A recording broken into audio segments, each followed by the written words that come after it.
nama saya Munira Nazari dengan NIM 2305-10306 dari kelas 4G dari mata kuliah Hukum Hak Kekayaan Intelektual. Nah, di sini saya akan menjelaskan tugas kasus saya yang saya analisiskan tentang desain industri yang berjudul motor Honda versus motor Garuda PT Anglo.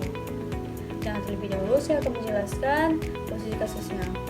Jadi, kasus ini terjadi antara dua perusahaan, yaitu produsen sepeda motor asal Jepang dan PT Anglo semata-mata motor produsen motor lokal yang memproduksi motor Garuda. Jadi permasalahannya bermula dari keberatan Honda terhadap desain industri sepeda motor Garuda yang dimiliki PT Anglo karena dinilai meniru desain produk milik Honda yang berjudul motor scooter. Kemudian Honda menilai bahwa desain motor milik Anglo tidak memiliki unsur kebaruan atau noveling karena telah dipublikasikan di media cetak sebelum pendaftaran, serta secara visual dan struktur desain mirip dengan desain Honda yang telah terdaftar terlebih dahulu. Karena itu, Honda mengklaim bahwa desain milik Anglo tidak layak mendapatkan perlindungan hukum sebagai industri. Namun, PT Anglo membantah tuduhan tersebut dan menyatakan bahwa desainnya berbeda dan telah memenuhi syarat kebaruan.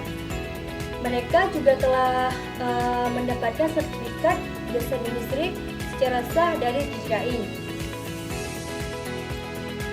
Mengenai analisis kasusnya, kasus ini antara Honda dan PT Anglo Lima Permata Motor berakar pada konflik mengenai hak eksklusif atas desain industri yang diatur dalam Undang-Undang Nomor 31 Tahun 2000 tentang desain industri. Kemudian permasalahan utamanya terletak pada apakah desain motor Garuda yang dimiliki oleh PT Anglo memenuhi unsur kebaruan atau novelty sebagaimana disyaratkan pasal 2 Undang-Undang Desain Industri. Jadi, hal ini secara substansi melanggar pasal 2 ayat 2 Undang-Undang Nomor 31 Tahun 2000 yang menyatakan bahwa suatu desain industri tidak dianggap baru jika sebelum tanggal penerimaan telah diumumkan atau digunakan secara publik. Meskipun PT Anglo menyatakan bahwa produk yang dipasarkan berbeda dengan desain yang didaftarkan antara tipe Kencana 125HS dan Kencana HS 125SS. Pada kenyataannya perbedaan itu dinilai minor atau kosmetik saja, tanpa mengubah konfigurasi atau bentuk pokok desain. Dalam perspektif desain industri yang dilindungi bukan sekedar komponen individual, tetapi kesan visual secara keseluruhan. Dalam kasus ini, desain milik PT Anglo dianggap secara kasat mata serupa dengan desain Honda yang telah didaftarkan terlebih dahulu.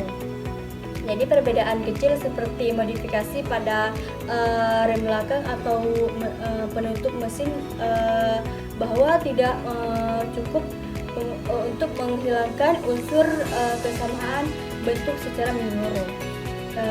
Indonesia menganut prinsip first to fly, yakni siapa yang pertama kali mendaftarkan akan memperoleh hak eksklusif.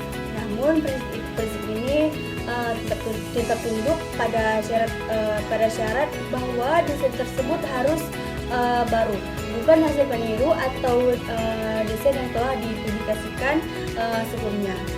Kemudian dalam kasus ini PT Anglo terlebih dahulu mendapatkan sertifikat desain yang ternyata dipublikasikan desain terjadi sebelum pendaftaran.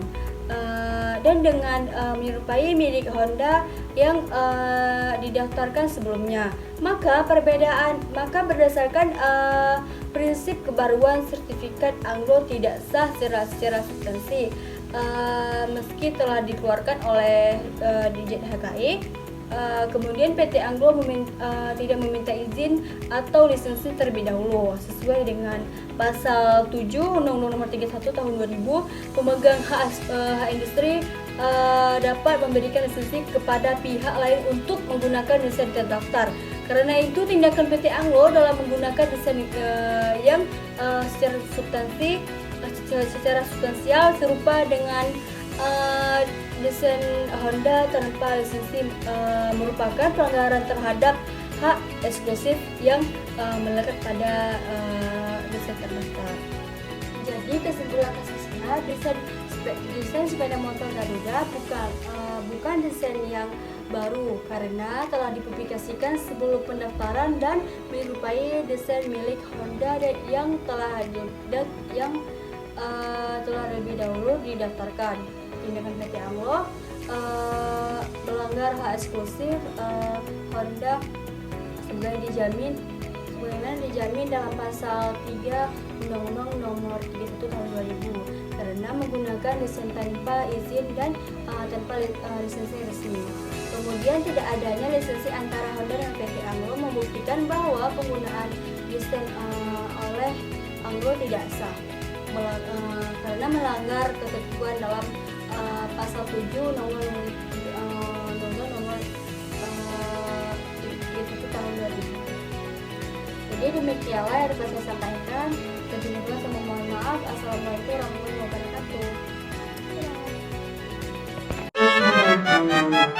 wabarakatuh.